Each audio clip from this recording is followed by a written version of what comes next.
Okay.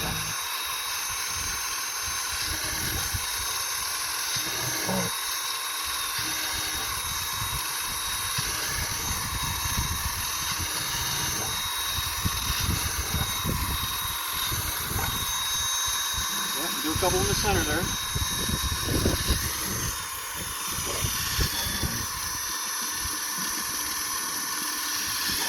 All right, good job. Hold on, let me. Okay, go ahead. All right, so now the next thing that we're going to do, because we want our worms to be able to breathe, we're going to add some holes to the top of our lid here. And Gabby's going to drill those, and she's using a 1/4-inch drill bit.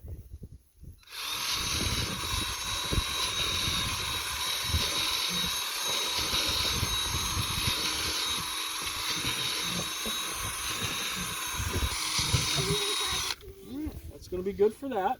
Okay. Now,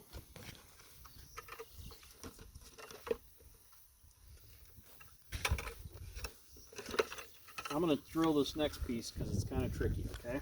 Okay. So what we're going to do is we're going to drill some holes for our worms to breathe around the sides of the bucket as well. Again, using that 1/4-inch drill bit. These are going to be some ventilation holes.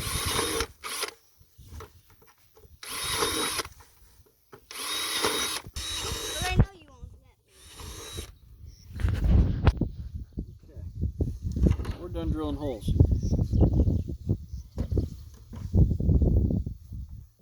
I don't know if you're recording. Yeah, I'm recording. Okay.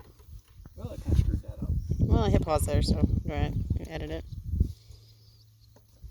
All right, so this is a 3-bucket worm composting bin.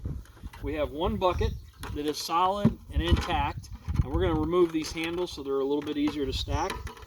And this is what's going to collect our worm tea at the bottom. We've got the second bucket right here.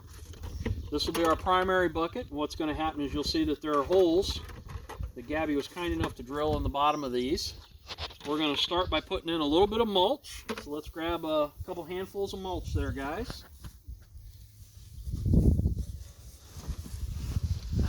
That one? Yep, right here in the second bucket. There you go, perfect. Not really, you don't want a lot of mulch, but we're putting some in to get the worms started. Now the next thing we're going to do is we're going to add a little bit of a low quality paper, which is just newspaper. I have some shovel. I have some Okay, shovel. bud. I have a mini shovel. Okay, bud, you can do the next one. So we're going to put in some newspaper right there, and then we're going to add our worms. And what we're using is some red wigglers that we got from Walmart. We got some stuff here that is not going to be good for our worms, so we're going to take that out and just dispose of it. Looks like this got a little bit damp, but you can see the red wigglers are in there, and they're going to warm up and start moving around.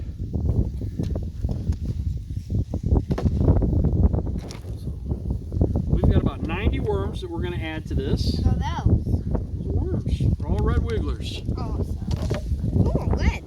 Ooh, cool. Want me to add the next one? Nope. So if you get over here and you see the worms, you'll see the worms, and what they're going to do is they're going to eat that newspaper, they're going to eat that mulch, and we're going to add some of our food from the kitchen compost. Okay? This is going to be Parker, you're going to have to back up, sweetie. really good stuff that the worms are going to like and they're going to chew up. And we got some eggshells in there and some fruit that's gone bad. Can they eat And some tomatoes. eggshells? Yep, they're going to eat all that stuff up. And when they get tired of eating what's in this bucket, what we're going to do is we're going to add this next bucket. And it's going to sit in there. I had a little bit too much. Not much. So they're going to work their way through this bucket. And then we've got the holes in the bottom here. And they're going to work their way up to this next level, or this next layer of compost. And they're just going to start dissolving it and turn it into some really rich compost that we can add to our garden beds. And then again, this bottom one is going to collect the compost tea, and we'll spray that on the veggies as well once we start collecting it.